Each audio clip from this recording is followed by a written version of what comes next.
ধরুন সুন্দর করে অথবা এর ধরুন আসতে তো সালানো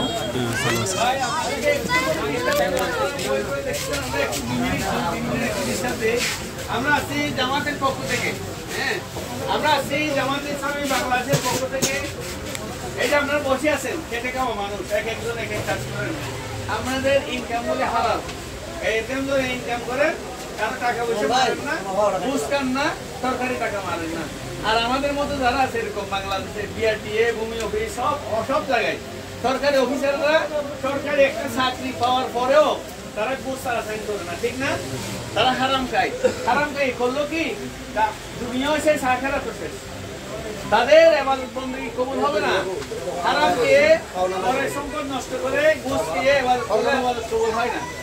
নবী করিম সাল্লাল্লাহু আলাইহি ওয়াসাল্লাম বলেন যে, এটা বুখারী শরীফে আছে হাদিস, এটা বলা হয়েছে যারা হারামের পয়সা দিয়ে ইবাদত করতে যায়, হজে যায়, যখন দিয়ে বলে লাব্বাইক আল্লাহুম্মা লাব্বাইক, তখন আল্লাহর পক্ষ থেকে বলা হয় তোর লাব্বাইক, তোর মুখের উপর হজের কোনো দরকার নেই। বুঝতে পারছি? আর আপনারা যারা আছেন খেটে খাওয়া মানুষ, যারা হালাল রুটি হারাম খান না, ঘুষ খান না, আপনাদের ইবাদত কবুল করার জন্য আল্লাহ পাক বসে আছেন। আপনারা দোয়া করলে কবুল হয়ে যাবে। নিজেদেরকে হাল কবুল করবেন না, আল্লাহর উপরের পোশাক দেখবেন না, আপনার রুটি হালাল কিনা সেটা দেখবেন। বুঝতে পারছি? এই যে আমার সুন্দর কাপড়টা, এটাতে মনে করেন প্রস্রাব রাখবো বা পায়খানা রাখবো, এটা আমি ভালো করে দিলাম না, তারপর ভালো করে ওযু করলাম, নামাজ হবে, আগে এটা মাখ হতে হবে। ঠিক এগুলো আমাদের হালাল রুটিটা হালাল হতে হবে। আমি আরেকজনের সম্পদ মারি গিয়ে টমটমওয়ালা থেকে, সবজিওয়ালা থেকে, সবজিওয়ালা থেকে সাদাবাজি করে যদি হজ করে হজ হবে না। বুঝতে পারছি? তা আপনারা মাইন্ড করিয়েন না, আপনাদের মতো মানুষ ভুল করে কি জানেন, ফরজ নামাজটা পড়ে, ঠিক না? বেশিরভাগ মানুষ ফালসি করে পড়ে না। কিন্তু আল্লাহ বলতেছেন যে তোমরা যদি আমার বান্দা হয়ে থাকো, ফজরে একবার উঠবা, ইচ্ছার বিরুদ্ধে হলে আমার কাছে সেজদা দিবা, শুধু উঠার আগে জোহরে একবার দিবা, আসরে একবার দিবা, মাগরিবের সময় একবার, এশার সময় 5 বার সেজদা দিতে হবে আল্লাহর গোলাম যদি হয়ে থাকো। কোম্পানির মালিকের কথা না শুনলে চাকরি থাকে না।